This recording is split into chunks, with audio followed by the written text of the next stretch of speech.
Hey guys, it's Krystal from Beauty and welcome back to my channel. Closer, closer, closer.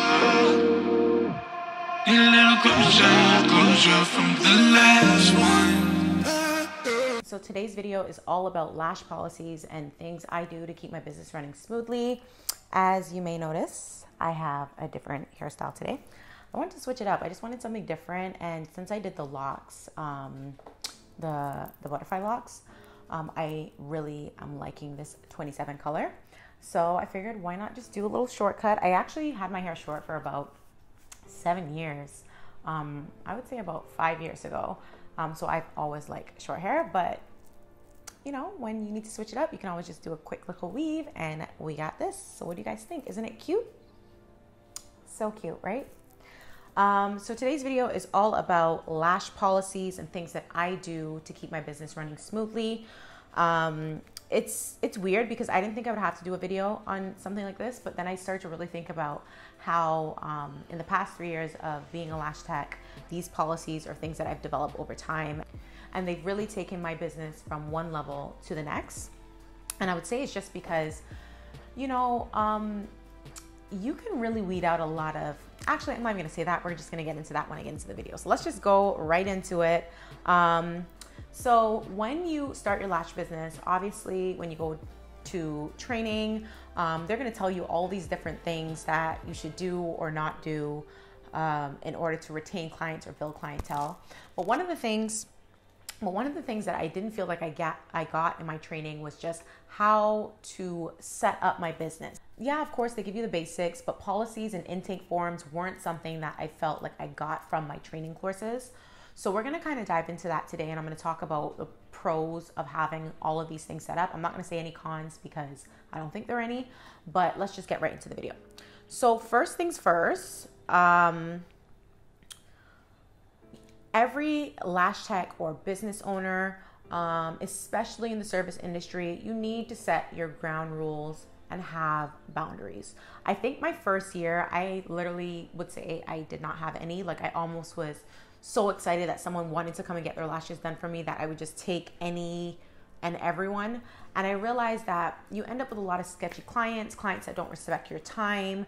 And those aren't necessarily clients that you want coming back. Like, don't get me wrong, I'm very appreciative of all my clients, and I'm sure any other business owner or I guess service industry professional would say the same thing. Even if you have a few extra steps for your booking process than other techs or other business owners, while it may seem annoying, it makes the client look at you like, oh wow, she's really professional, she's legit. It makes them feel secure in not only sending their deposit, but also being confident in the fact that you're gonna give them a good service. So one of the main things that I would say is people need to respect your time. I cannot stress this enough. I was one of those people that was like, yeah, okay, you're half an hour late, I'll still take you. But that half an hour that I just spent sitting around was actually the buffer in between my next client when I was gonna have a break for myself. So me allowing you to be late takes time out of my day where I can't eat or I can't take a break. And I remember the way I used to feel by the end of the day with those little infractions.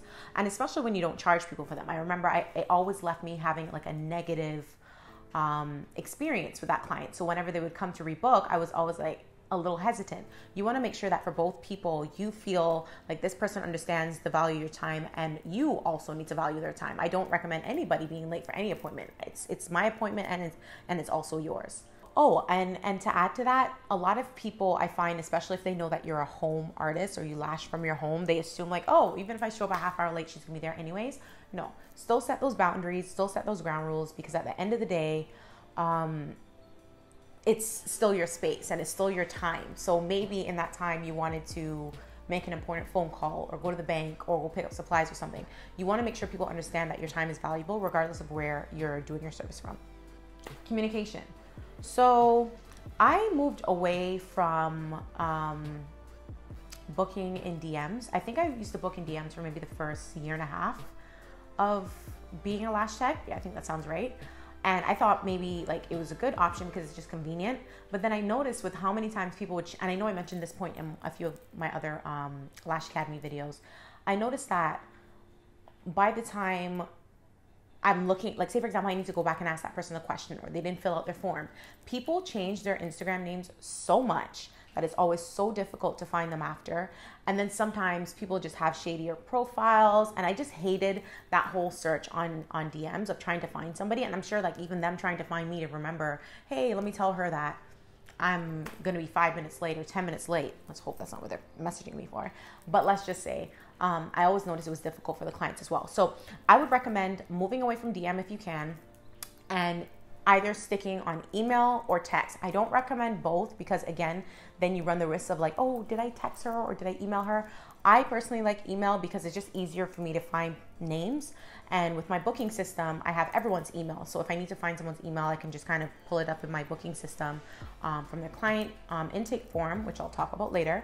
And then I can email them directly. I also have their phone number, but I personally just like email trails. It's just a lot easier versus skimming through text messages. So I would say make sure that you have a streamline communication system and stick to it. Don't bend at all. Even though people still message me on DM, I'll still reply, of course, and say, hey, yeah. Like for example, if they say, I'm looking for a slot 3 weeks from now, do you have this day open? I'll reply and say, yeah, it does look like I have that day open.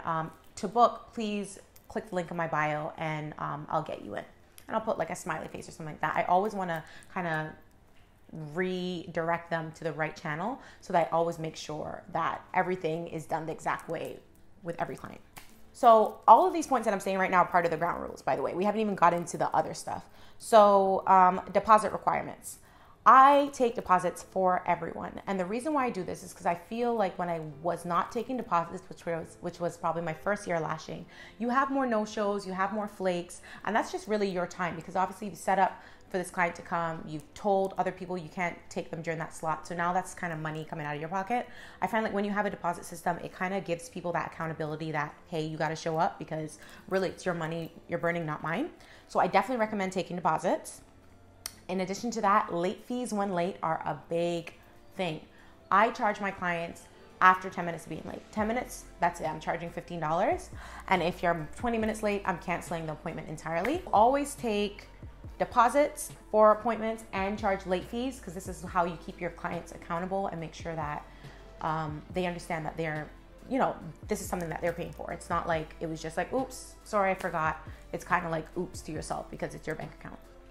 Okay, so those are the typical ground rules. Now we're gonna jump into a few other points in terms of why I think these policies will help your business run smoothly. You wanna be consistent. So the one thing that I can say I was probably not the greatest at in the beginning stages of my lash career is just not holding people to the policies or standards that I promote. I think it was just because I was nervous to say, oh, you know, like, okay, you're late, I'm gonna have to charge you this. And I realized that then the people would just kind of take advantage of that. So I think one of the biggest things is that you're gonna have to grow a pair in a sense where even though it might be an uncomfortable conversation, you can work it into the conversation with the client in a friendly way where you still get your policies and points across and the client doesn't feel like a negative vibe from it. So for example, if a client was late and she showed up, let's say 15 minutes late, and I still took her, I'll be, hey girl, how you doing? How's everything? How was your trip? I'll have that, you know, introductory conversation with them first, just to make them feel welcome and have that warm feeling still, because I'm sure they're going to feel a little weird because they're late, and I'm sure they're going to walk through the door apologizing profusely. But then what I would do as I'm starting to lash them, just to let you know, I know you're a little late today. I'm going to charge you a $15 fee just because it cuts into my next time. I hope this is okay.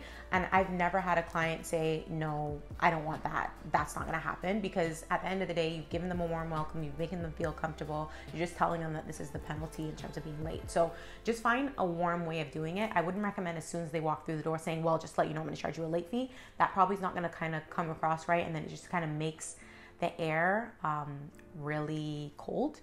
And it makes just for an uncomfortable space. And you don't want to be at the risk of losing a client, especially if like this is a client, you know, they come all the time and maybe they just had one day where they were off. So just find a friendly way to say that. And I find that it's received fairly well.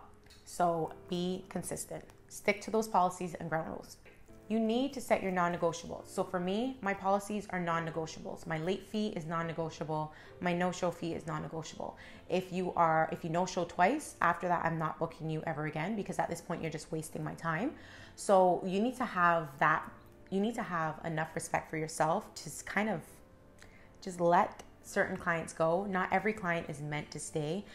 This is how you build a good client base in terms of just being comfortable with the people that you interact with, especially like when you're lashing from or performing any service from your home. This is your sanctuary. This is where you feel most comfortable. So you don't ever want anyone in your space that makes you feel outside of that. I've definitely had to fire clients before, and I have no problem doing that, especially because if they're making me feel uncomfortable, if they're making me feel like it's going to be a problem every time I book them in, I just rather not have them as a client. So as lash techs, as business owners, as any professionals in the service industry, just as clients can fire us, you can do the same thing. And it's never a negative thing. Like, I don't like say anything rude to them. It's just when they message me to book, I am no longer available. It's as simple as that. So keep in mind that you want to present yourself in a professional manner at all times. So I would say if you are firing a client, just maintain professional. If you need to vent to your best friend, go vent to your best friend to get all of that animosity out. But whenever you're presenting that energy to the client, regardless of how irritated they might make you, try to be as professional as possible, because you just never know. You always want to make sure that it's not a negative thing. It's just kind of like the client understands that it's just not a good fit. That's pretty much what it is.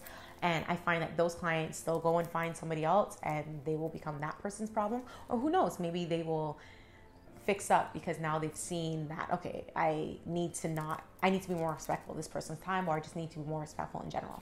I find a lot of the time, the lash pages I've looked at, a lot of people will have their policies communicated like in the highlight reel, or they'll post it somewhere on their page. That is great because I have that on my page as well. However, the only thing with that is that it doesn't really tell you when someone has seen it, if someone has seen it or not. So yeah, I can assume, or I could tell someone after I book them in, hey, make sure you go on my page and read my policies. But they could really come back and say, hey, I didn't know you had a 15-minute late fee, or I didn't know you had a no-show rule, or I didn't know you took deposits. So what I recommend is, yes, post those things on your page, post those things in your highlight reel, post that stuff on your story. But I also think that in your booking process, you should have all of those things listed as well. Before every appointment, I go into my booking system and I make sure that I see a check mark, because you have to check mark that you've read everything. And if I don't see that, I'll send someone an email saying, hey girl, before you show up, make sure you fill out this form, or make sure you look at the aftercare form. I make sure that they see it so that that accountability is there. So I would recommend setting it up in a way like that. Like if you could send them the forms before and they fill it out, or if you can have a way of verifying they've read it before, even if you just send them an email saying, hey girl, can you confirm by email that you've read all the intake forms, if that's the way you want to do it. But there's so many different booking systems out there that allow you to do this. I would just make sure that you pick one that allows you to see when someone has seen it. That way they can never say, I didn't know.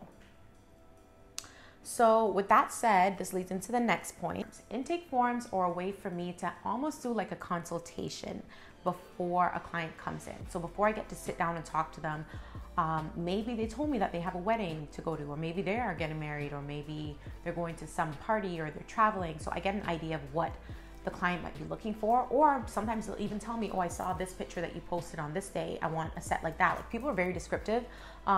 Luckily for me, when they're booking, like, they tell me exactly what they want. So then at least I could say, okay, she told me that she liked the picture I posted last Tuesday. That was the hybrid set. So I know that I'm gonna have to pull out my 0.15s and my 0.05s in order to get this set done. Intake forms are also a great way for you to just track, especially now with COVID. My COVID forms are part of my intake. So I can see, like, okay, has this person been sick?